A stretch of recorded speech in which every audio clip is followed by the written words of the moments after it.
Hello, everyone, and thank you for attending today's webinar, Duty Drawback, Do You Have Money Waiting to Be Claimed? My name is Tim Vorderstrasse, the Director, Head of Drawback here at Flexport, and I will be joined by two amazing guests from Ministry of Supply and K&N Engineering. We'll be hitting all of the most important topics: what is drawback, how to set up a drawback program, and how to calculate your largest refund. Before we begin, let's cover a few housekeeping items. On your screen, you will see a sidebar to the right of the main stage. If at any time you need assistance during the live webinar, please message us in the help chat located on the sidebar. You can also ask questions via the Q&A tab on the sidebar. We will be answering questions in written form throughout the webinar in lieu of doing a live Q&A at the end. A copy of the presentation slides will be dropped into the chat at the end of the webinar. And lastly, an on-demand version of this webinar will be available shortly after the webinar concludes and can be accessed using the same link you are using now.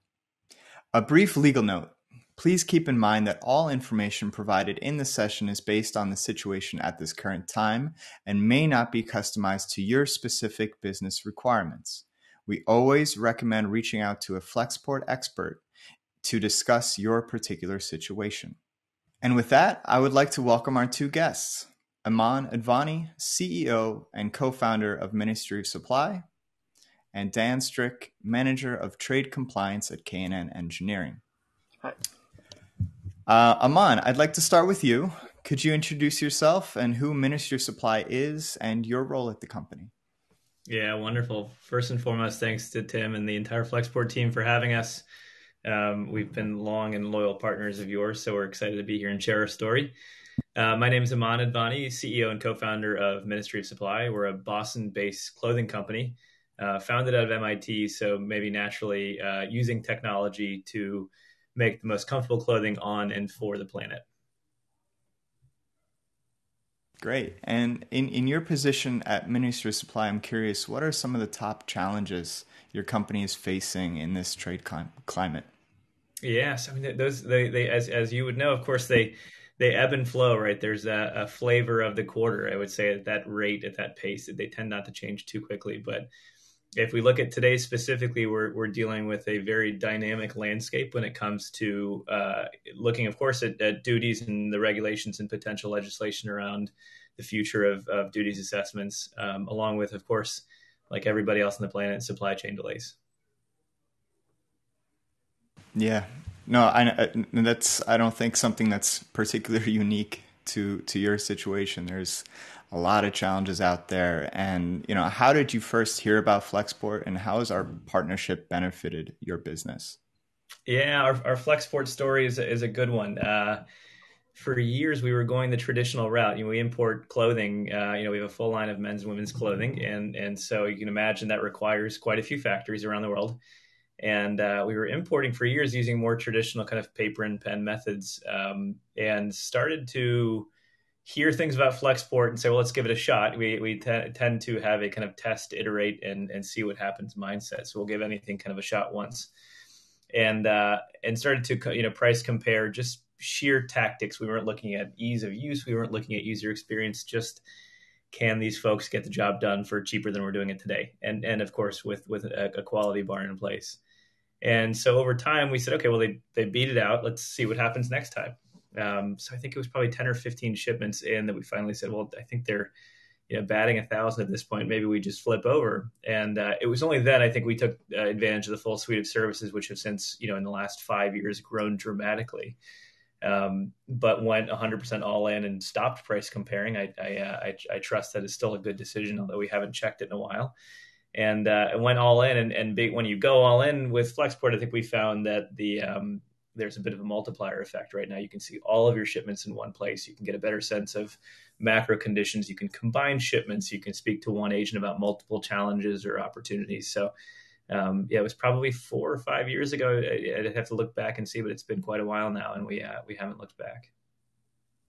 Great. And we'll dig into a lot more of that in a little bit. But before we do, Dan, I want to turn it over to you. Could you let us know who K&N Engineering is and your role within the company? Sure. Yeah, thanks, Tim. So Kane Engineering provides the finest automotive, home, and industrial air filters. They're reusable. We also, service intake kits as well, and several brands for aftermarket auto parts. Me personally, I oversee the compliance realm at K&N. Originally brought in for trade compliance, but since then I've taken on some other compliance type roles. But my baby is always going to be trade compliance. Yeah, and right now it's a fun time for trade compliance. Right. As Aman also alluded to, there's a lot going on, changes in regulation and all that stuff. So, what are some of the challenges that we heard from Aman as well, but from the K&N side that you're facing in global trade right now?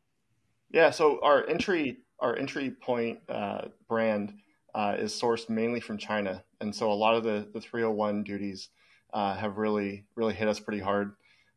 Just obtaining product on time and cost effectively is always a challenge, and then trying to foresee these 1,000-year events that happen every 6 weeks. That's been fun. Yeah, absolutely. And what attracted you to Flexport, and what are some ways we've been able to add value to your company?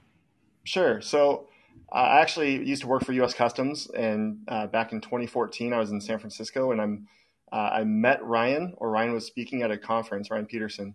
And so he was speaking at a conference, and I thought that is a really cool way of going about things. And so ever since then, I've been personally following Flexport. I get to K&N, and we wanted to look into better visibility, better business partnership with our customs broker.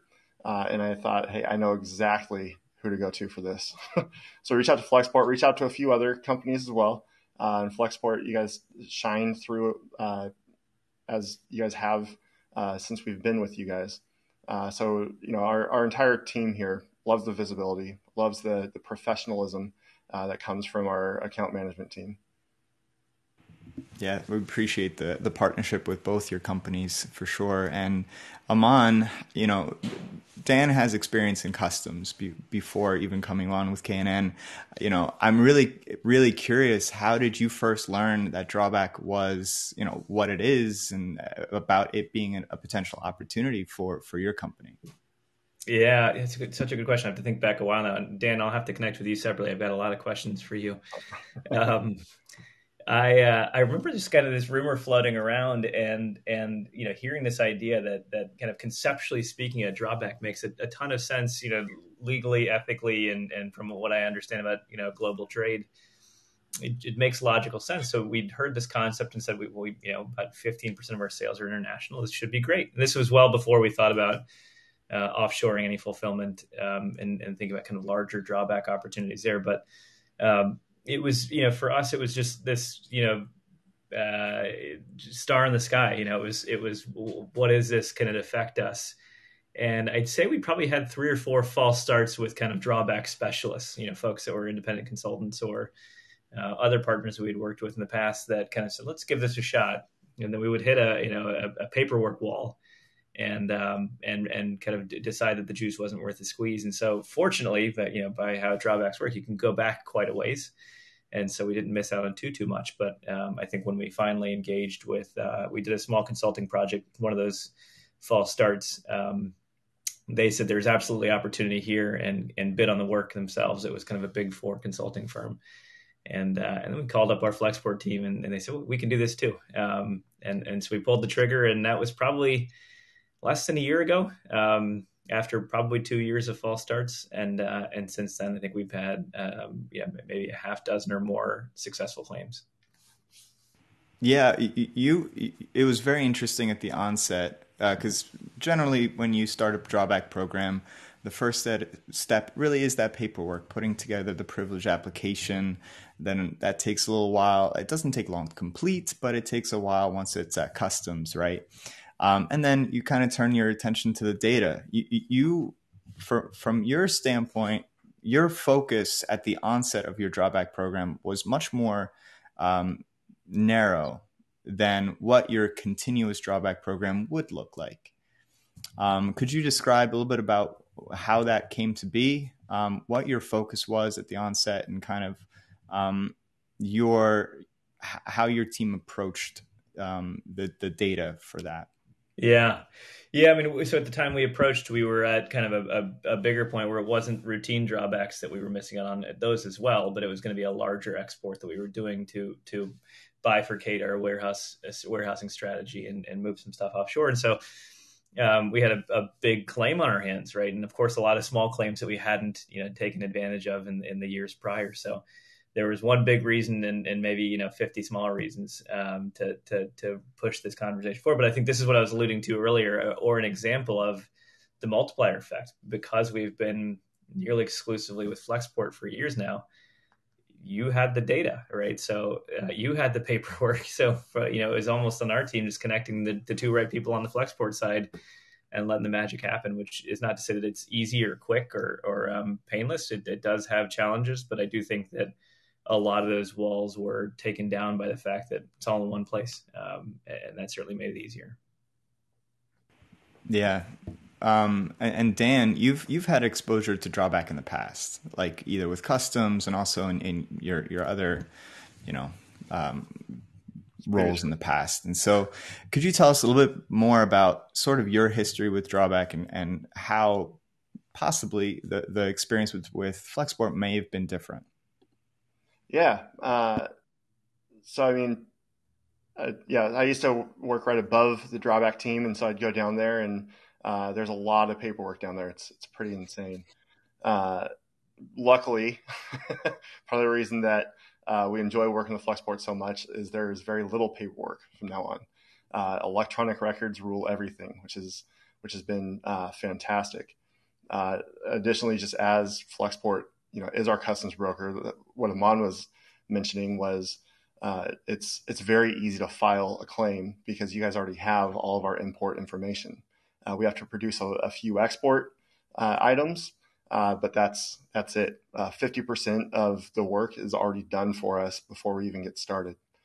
And so just based on previous jobs where Drawback would be an all-day project, Drawback now is a few minutes, few hours, and mainly all due diligence more than preparing information. Yeah, I think, Dan, a common complaint with Drawback is often that it takes a lot of time. Mm-hmm. It's confusing. The regulations are complicated. Potentially it's expensive, right? And you have generally you're working with data that's not designed for that purpose in multiple areas to try to make a Drawback program work. I'm curious, you talked about it being a simpler process. How much effort would you say you really put into a Drawback program now? Yeah. So like I mentioned, the effort is all in due diligence now. It's in making sure that what we're filing is actually accurate, making sure that what we're providing is accurate as well.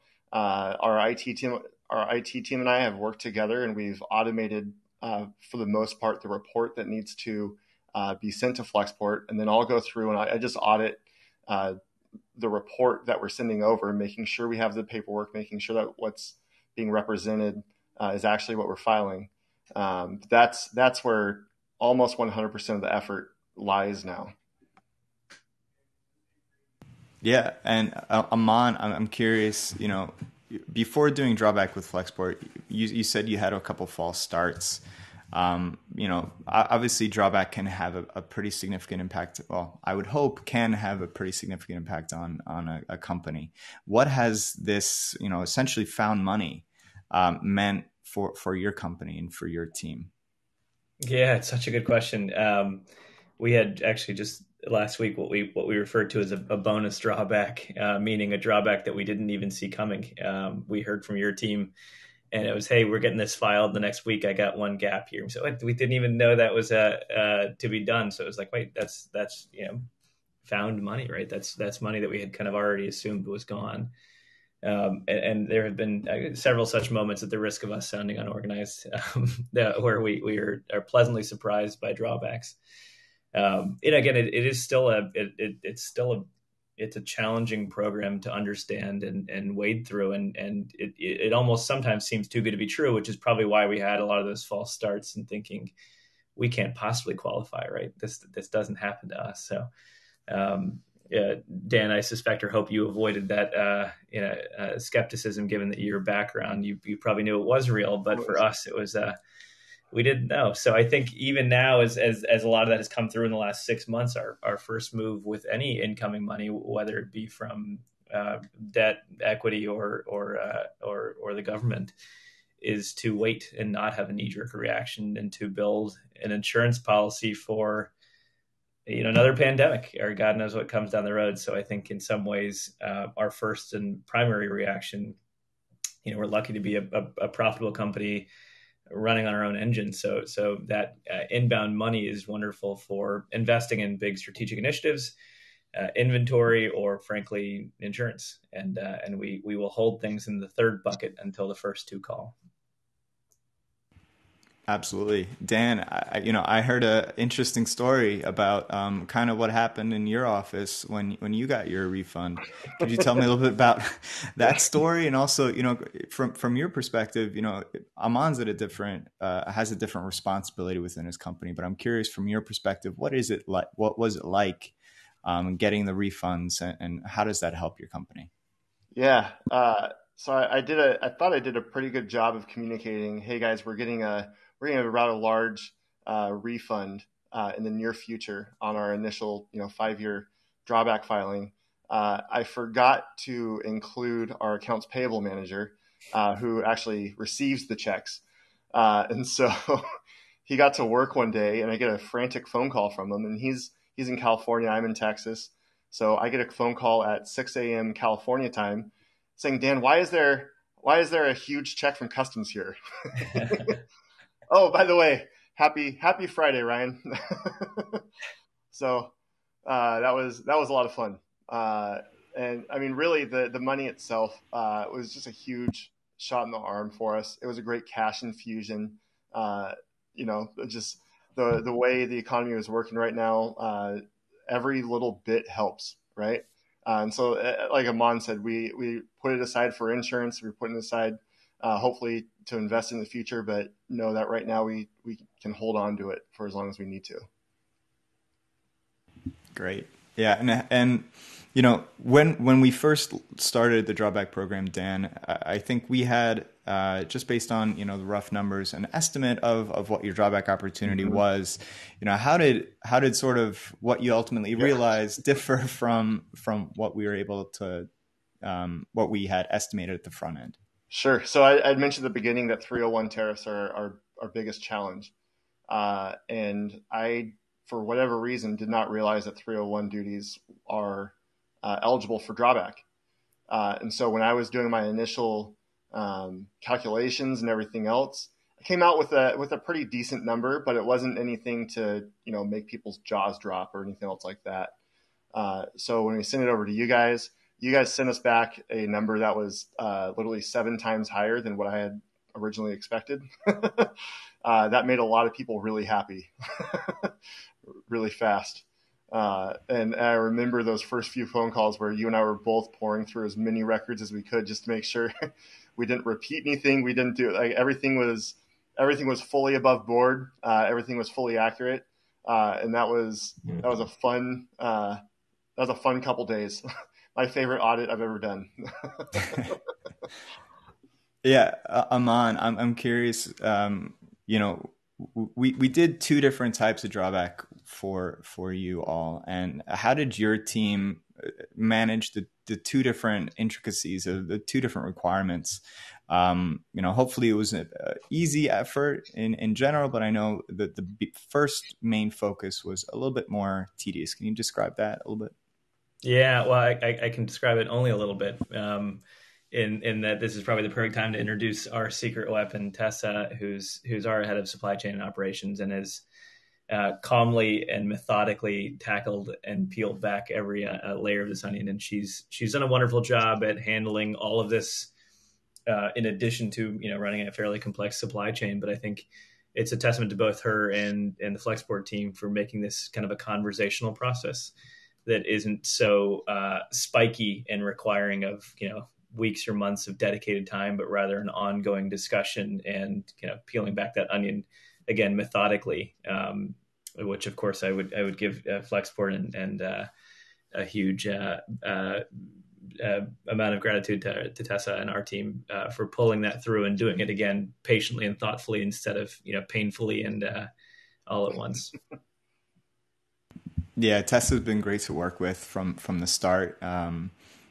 Your whole team has. It's been, with Drawback, I think one of the great things about Drawback is that we really get to know the supply chain. We really get to dig into, it's got to be perfect data. It's got to be perfect information. You have to have a really good understanding of the end-to-end supply chain, even domestic.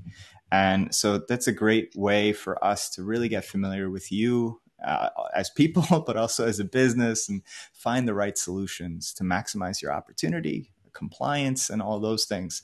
So, Aman, any advice for brands that are, in your space, that are not in your space, that are looking to navigate Drawback or to improve their trade footprint?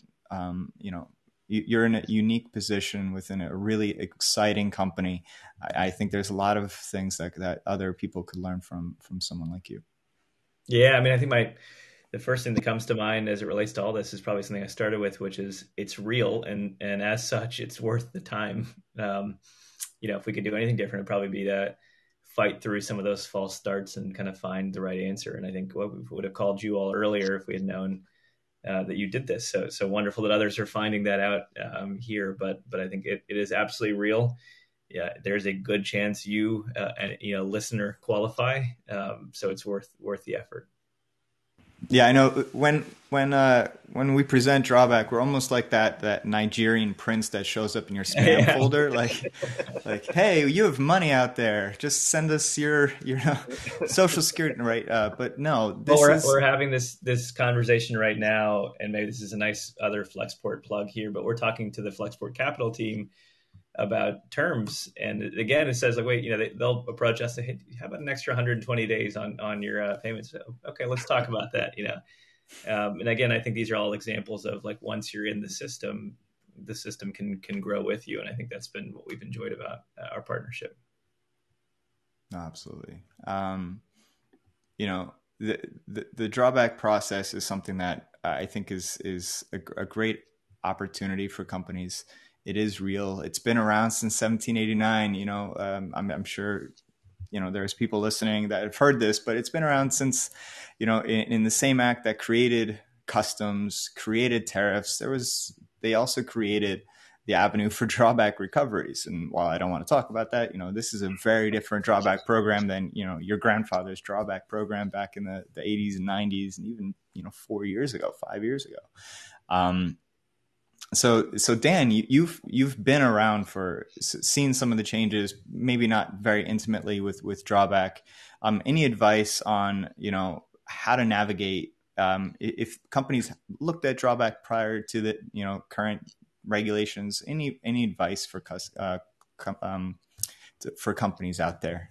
Yeah, I mean, if you also make air filters, I'd say don't use Drawback. It works too well. You won't benefit from it. Whatever. Everyone else, right? Right. So you were mentioning the history of it, and Drawback has always been one of those programs that is just sadly extremely underutilized. And so, just with the new program, the way the program through TIFTIA, we won't get into all that, but the way the new program has been rolled out, the government wants you to file Drawback, right? Customs wants you to take advantage of getting this money back, and so just especially through the new program, it's incredibly much more user friendly. It's not the most user friendly thing in the world. Definitely, I would not feel comfortable doing it completely on my own, but regulations have definitely become more user friendly. Definitely. Makes it easier for companies to receive their refund. Unless you're another auto part manufacturer, then just ignore it. Yeah, with the Drawback regulations, it really did open up a lot of opportunities that there really weren't in the past. If we can substitute based on HTS numbers now, Right. where before we had to have style, color, size substitutions, and really there's a lot more opportunities out there. And you're right, customs, while the regulations and the business rules and all the technology makes it a little bit challenging to really realize your drawback recoveries, they really do view that drawback is an important part of promoting U.S. business, and that's really the point. It's supposed to promote innovation. It's supposed to help companies price their goods better overseas and build more of that export footprint and helping with profitability. That was the intent in 1789. That's still the intent today. And no, it's not easy in all aspects, but at the end of the day, and I know I talk to you, both of you, about this all the time. If you import and you export, you should be able to claim drawback. And generally, there is a way to make that work. So with that, I'm going to kind of wrap up here, but any closing remarks from either of you before we close it out? I'll just jump in to reiterate my huge thanks to the Flexport team again for hosting us and for partnership, and specifically to Monica on the Flexport team, who's just been incredible to work with. If any listeners put in special requests, Monica's been incredible, and Tessa on our team it has just been wonderful. So I think we've been lucky to be surrounded with the right people and proceed here kind of in a beautiful way that's created a nice outcome. So thanks to everyone. Yeah, I would say definitely make sure that your partners are an extension of your team, right? And that's the way Flexport's been from our freight forwarding, our customs brokerage, to Drawback, to a few of the other services that we're utilizing right now. Is every member is an extension of our team, and that really makes life a whole lot easier and makes business flow a whole lot easier as well. Absolutely. And, before we conclude, I do want to thank both of you. I appreciate you taking some time, sharing your experiences. We love working with you and helping to solve these challenges. We do hope that it is relatively straightforward, that it isn't too much of a burden for either of you. But we really appreciate the partnership and in many ways, the friendship that we've been able to build over this. So with that, I do thank you, and we'll wrap it up now. That concludes our webinar today. Thank you all for the great questions. If we were unable to answer live, then we'll follow up with you after the webinar. If you would like to learn more about Flexport's duty drawback program, please email us at drawback@flexport.com. Before we say goodbye, we would like to mention that flexport.org is raising donations to send shipments of relief supplies to refugees from Ukraine. We will drop a link in the chat if you would like to learn more about these efforts or make a donation. Thank you again, everyone, for joining us today. A copy of the slide deck and access to the recording will be emailed to you tomorrow.